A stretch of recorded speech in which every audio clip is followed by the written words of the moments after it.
him no problem.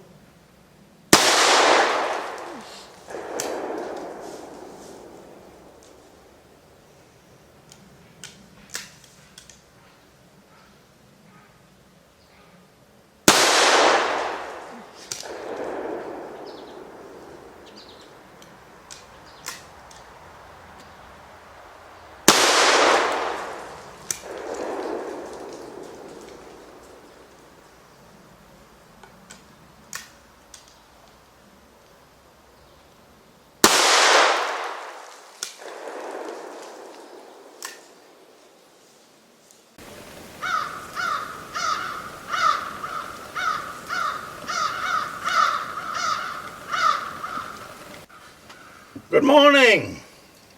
My name is Tom. Welcome to the Rustic Log Cabin, located in the great state of Maine. Get yourself a cup of coffee. Today's coffee is from Doug. He sent me up some coffee. Thank you, Doug. I enjoy my coffee. He wanted to have coffee with me this week. So, Doug, you're going to have coffee with me this week. Last night, I did a video making that pie. And I'm not sure I did a really good job on the ingredients. So, that's what this morning's video is about. I did a short video that went out while I was making it. I just put together one of those 14-second videos so I could share the pie with you guys, and it got viewed, I don't know, 700 or 800 times. But one of the comments that came in is, are you going to share the recipe? Well, I know I showed the stuff going into the pot as I did it, but I really wasn't talking that much. I was just kind of enjoying the moment of making my pie. This is something I make a lot of. This is a deer meat pie, but you could use anything in there. You could put in moose meat, you can put in bear meat, you can put in pork, you can put in chicken. The sky is the limit. If you've got it and you want to put it into a pie, I put absolutely everything into this pie for meat. It's what's called a meat pie, and it is simple to make. Right along with this channel is everything keep it simple stupid. Well, this is one of those simple pies. Now you can make it with a pie crust on the bottom if you would like, or I keep it simple and I just put on a top crust and save the bottom for all my pie filling. Very easy to do. Like I said, you'll see it in the video in the process. So I won't really get into the process as much as the ingredients here in this video. And they're simple ingredients. And it filled that pie, and then I put that pie plate, it's a 9-inch pie plate, and then I put the pie crust on it. My only drawback here at the cabin is that all I have is a little camp oven, one of those little Coleman stove camp ovens. It does the job, it's not the best. So if you want to make this at home, you'd end up with probably a whole lot better looking pie crust. It's hard to get the pie crust to brown up in that little Coleman oven. And I let it go for 40 minutes. Usually it's only got to go for about 25 minutes in the home oven, and it's got a nice golden brown crust on it. But for a camp pie, more than good enough. I will eat on that pie for 3 suppers. So that's, I'm done cooking suppers for the next 3 days. I had it last night, I'll have it tonight, and I'll have it tomorrow night. But hey, I just want to throw the ingredients, and these are exactly what I put in last night. Nothing more, nothing less. I put in 3 carrots, I put in 1 onion, and I got 2 potatoes out here right now, but I put in 1 large potato last night, and that's it.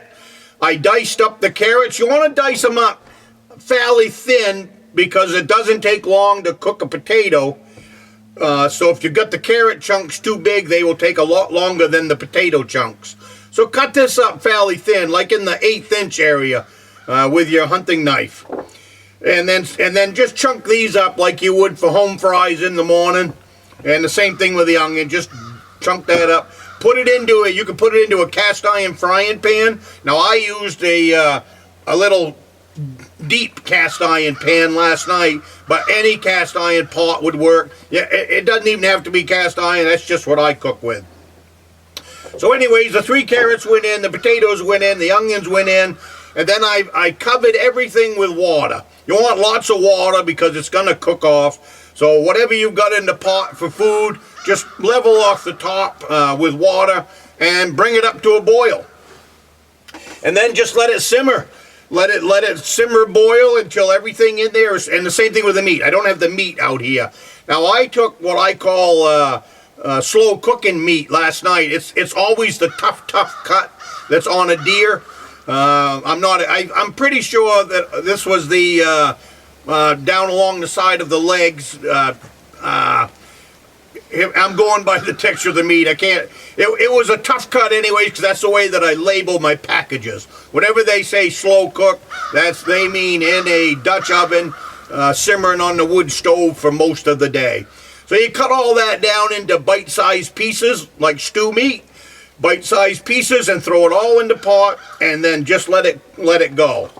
And at that point, for seasoning, one of the things that I do, and I use this stuff for a lot. Now, at this point, you could have everything in there cooking, throw in this package, and now you could call it deer soup if you wanted to stop there. And it makes a great deer soup. Same thing. This is just Lipton onion soup mix. I like it because it's full of great spices, and it does help give the, if you noticed in that short video last night, that it had a really nice, deep, dark color to it. And I believe it comes from this Lipton onion soup mix. And then I put in a half a teaspoon. Actually, it was probably closer to a teaspoon of salt.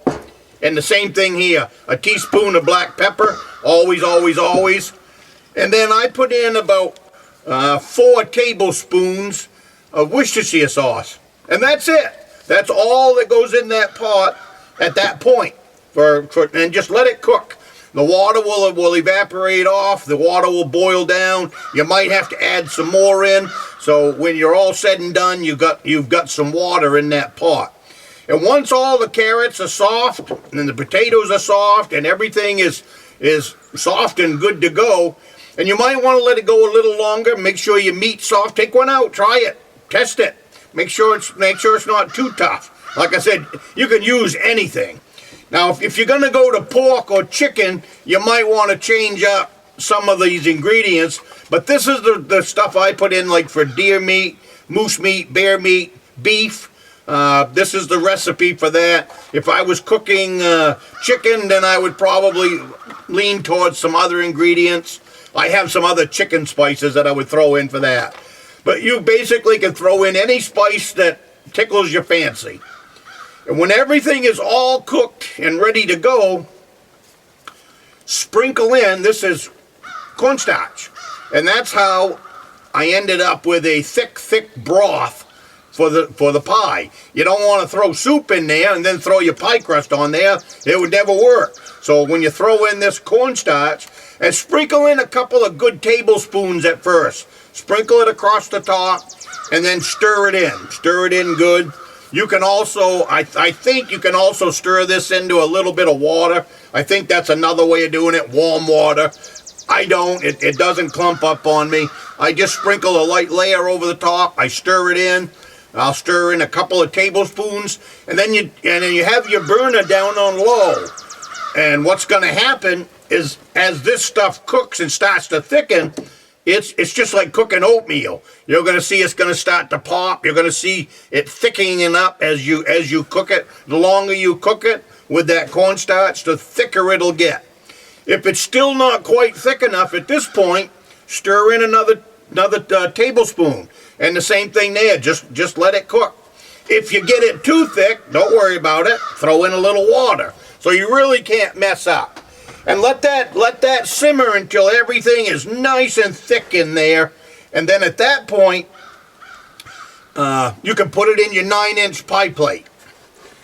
And last night, this right here, the ingredients that you see filled that pie plate right to the top. It was perfect outside of the meat. It's probably, I had about at least a pound of deer meat that I put into that mixture last night. So there was a pound of deer meat in there. So you don't have to hunt around in there for that, for the piece of deer meat. Hey, Doug, have a sip of coffee. And then at that point, you put your pie crust on. Now, here's where I screwed up, so I'm going to have to do another video. What I did was, I didn't press record on the, when I was making the pie dough. So I got all finished and I looked up at the cabin and I said, oh crap. But I will do a video on making pie crust. It's very easy to do. It's just a few ingredients, nothing complicated. Let's see if I can remember off the top of my head. Let's see, 1.5 cups of white flour, a strong 1/4 cup of Crisco or butter. Now last night I used butter because I didn't throw any Crisco into my cooler on the trip up here, so what am I going to do? Well, this is camp. You do whatever you got to get it done. So I got looking through my Papa's cookbook, and I saw a couple of pie crust in there that I've done in the past that used butter. So I used a good strong 1/4 cup of butter, probably even a little heavier on that. You chunk it up into little 1/4-inch pieces, and then you work it into the flour until you've got a bunch of little balls in there about the size of a pea. Then at that point you add in some ice cold water. That's the trick. Have your water as cold as you can when you're adding it to the dough. It keeps the butter chunks and it keeps the Crisco chunks hard and not loosening up. The more you work it, your body temperature of your fingers will melt the Crisco and melt the butter, so you don't really want that. So I will definitely do a video on making the pie crust, but I screwed up.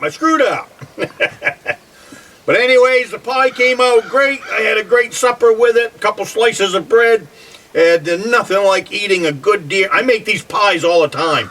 We talked about, I did videos last year about making pies and stuff like that, meat pies. It is a cheap way to eat.